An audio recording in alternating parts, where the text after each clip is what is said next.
education is all. And one of the most enthusiastic and vigorous educators we have on the environmental scene today is our special guest, Professor David Bellamy. Professor David Bellamy.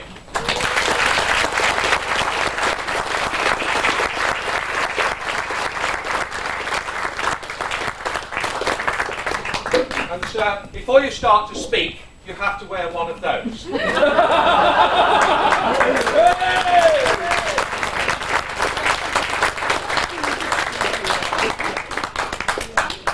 I used not to mind doing that, but now I'm over 60, I don't like bearing my... Well, I don't know about DNA, but at last I know what ARC stands for. Areas Rehabilitated for Caterpillars.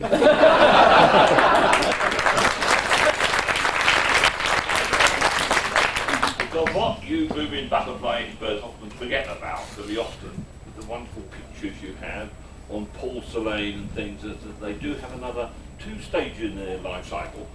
And I think that caterpillars, apart from the fact they eat all my damn plants, are a very, very beautiful and exciting part of that stage. And I wonder if only the human race had gone the way of the insect. Wouldn't it be marvellous that we had our children and then one day we put them in a cupboard and they came out completely trained the butterflies have actually got it right. And we'd have been sitting here 15,000 years ago, we could have walked north to where I live and beyond, and it was like one dirty, great big old quarry. The ice age was just drawing to a close, the ice sheets were melting, and the ice had done a fantastic job of smashing up the landscape, exposing the bedrock and covering most of it with fine powder of rock. And really the whole of Britain was just like a gigantic series of open quarries. And nature all by herself came along and first of all put the Arctic alpine plants there, and then gradually, in fact very, very rapidly, got all that ground up dust and turned it into just about the most boring landscape you could ever find. The whole of Britain was covered in 3 sorts of forest. As far as biodiversity was concerned, not very good. There were no forest rides for orange-tipped butterflies. It must have been a pretty boring place. And ancient Britain turned up on the scene, and it must have been a very difficult place to get round in. There were no great views. The only views you ever had were standing on top of the cliff looking out to sea, and there were probably quite a lot of trees in the way anyway. And then all of a sudden some bright spark learned how to polish stone, and he could chop trees down. And so we had our first quarries, the great Langdale quarries in the Lake District, where the first polished stone axes came from. And they probably were as widespread in their products as they are today, because we find these blooming polished stone axes all over the place, where people took them and started removing trees and creating biodiversity. And really ever since that point, we have been a people-made and a people-managed landscape, and the biodiversity has been put in there thanks to people. Now, we tend very, very often to forget that when we talk about conservation. Most of the actual diversity and the extreme interest of this country is people-made and people-managed, and has been for a long, long time. So much so that David Bellamy spent 22 years living in Durham trying to find the perfect place in which to live. Okay, and I'm a pretty good expert on these things, and finally I found a piece of untouched natural woodland. Otters swimming about in the river, absolutely fantastic. And I looked, and they're all the indicator speakers, all the trees, and I said, I'll buy it. And the day we moved in, my children found a secret passage in the garden, at the bottom of which they found the Bishop of Durham's steelworks dating from 1408.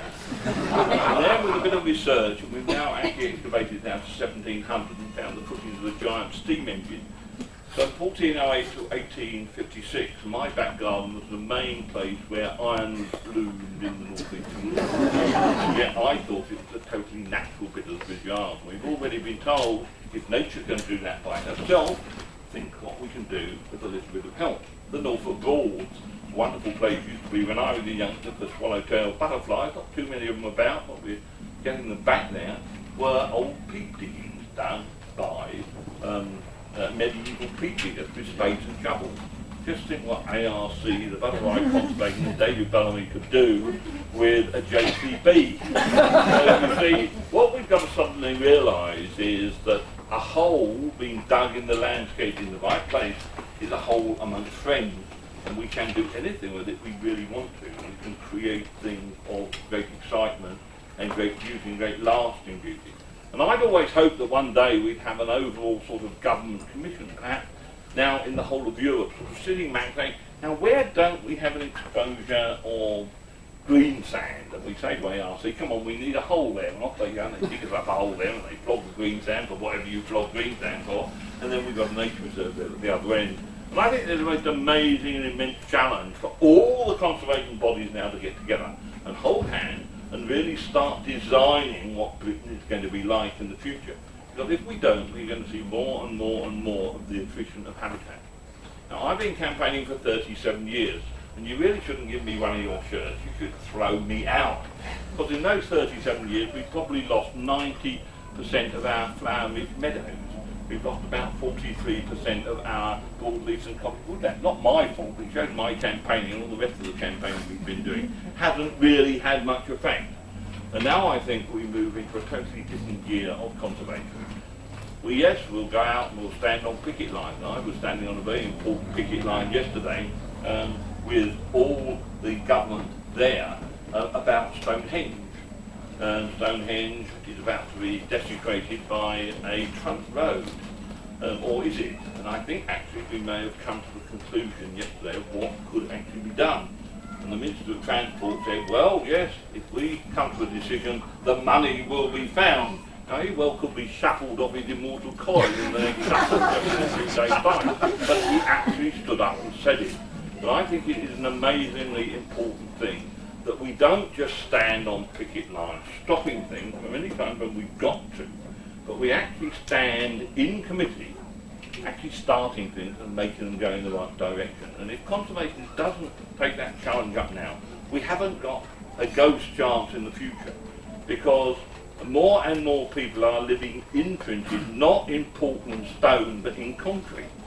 And the more people we have imprinted in concrete, the less chance there is of making people really care about those things outside, about the wildflowers, about our wildlife, about our butterflies.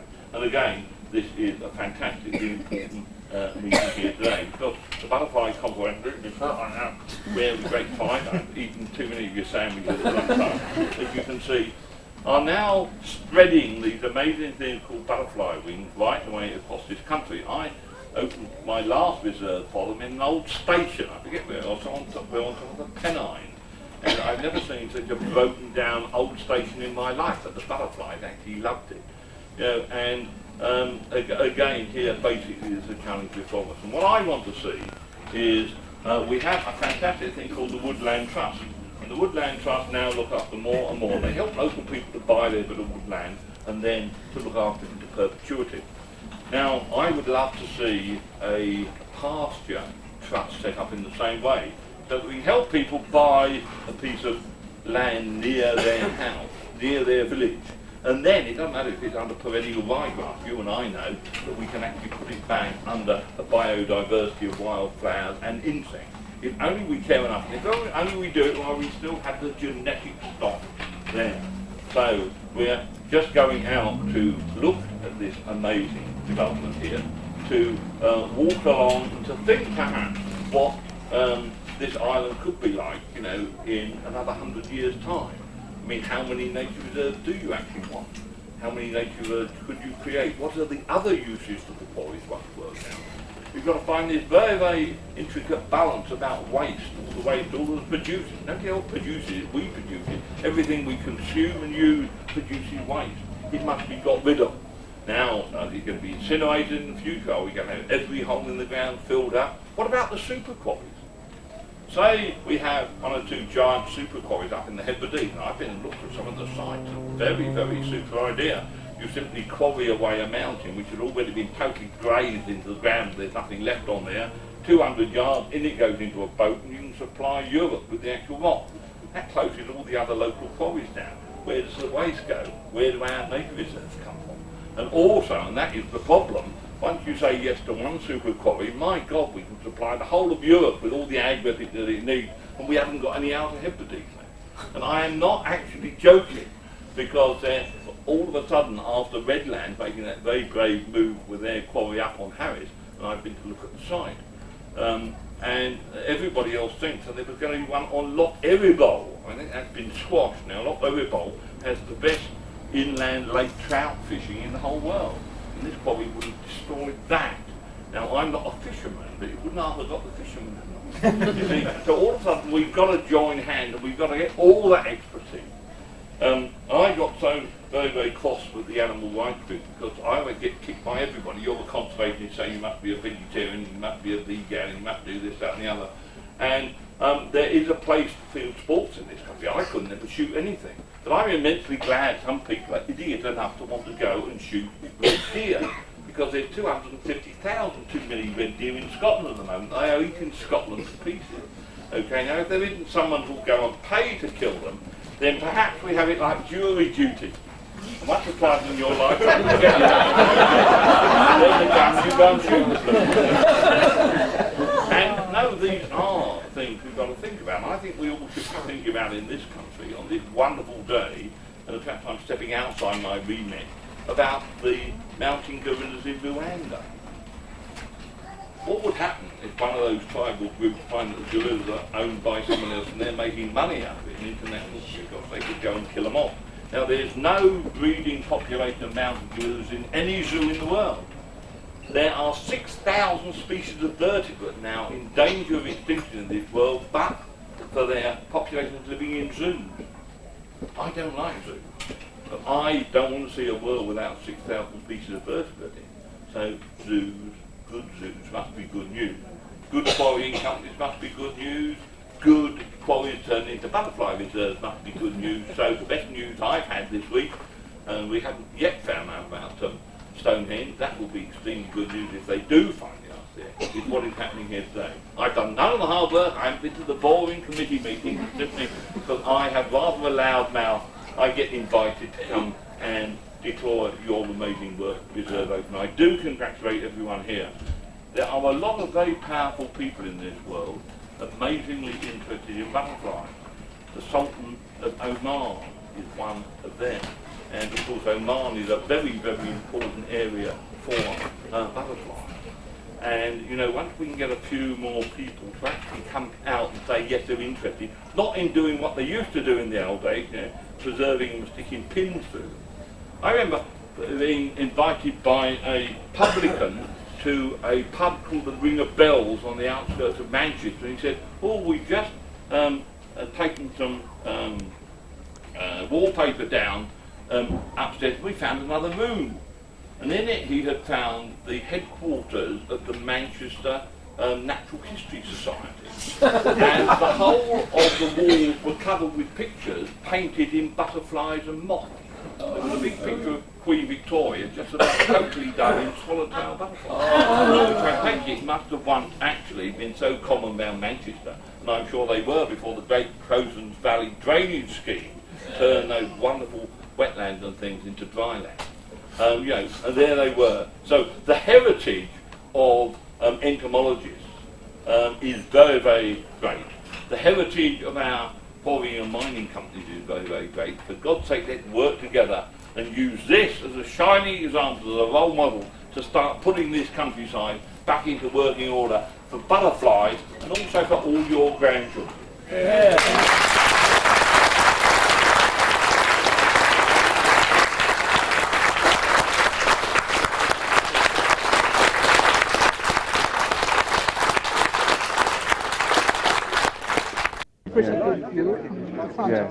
That's right, yes. Yeah. Fossil collecting. Oh, you did? I've dived all along Cheddar Beach, yes. This is Stuart Morris, one of our local historians. Hi, Stu. Nice to see you. Good. Well, I was just talking about Portland starch. You know, which Oh was made yes, from- yes, the the arrow. arrowroot. Yeah, And they yes, used to be a main yes. product on the Yeah. island. You referred to that in one of your books, didn't you? Yeah, On yeah. the Buckingham Palace Gardens? Yeah, and also in my book on herbal medicine. Yes, oh Ah, yes. right. Yes, there used to be a doctor up at the prison that was very interested in that, wasn't there? Dr. Lilly in about 18 something or Yes, other. He used to I've go had, around looking at all several the people, side. doing research on it, funnily enough, Well, I mean, you could, in one of these disused quarries, you could grow the stuff and start exporting it. Good heavens, yes.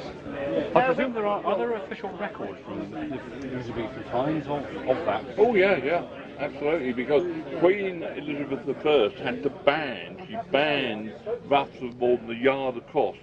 If you had a ruff on, which must have been supported by your thing, more than a yard across, you had it cut off as you went through the gates of London. Did you really? Yeah.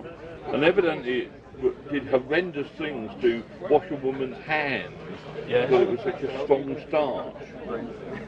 So, I mean, there's a wonderful story to be told about from the airport. Where would those records be then? Royal Archives, I suppose. I don't know. I mean, I simply got to get all my stuff by reading. I think my dad, who was a pharmacist, told me Portland starch was the. Yes. Well, it certainly was a big industry. And, Bring it back. yes, right, good thing, yes.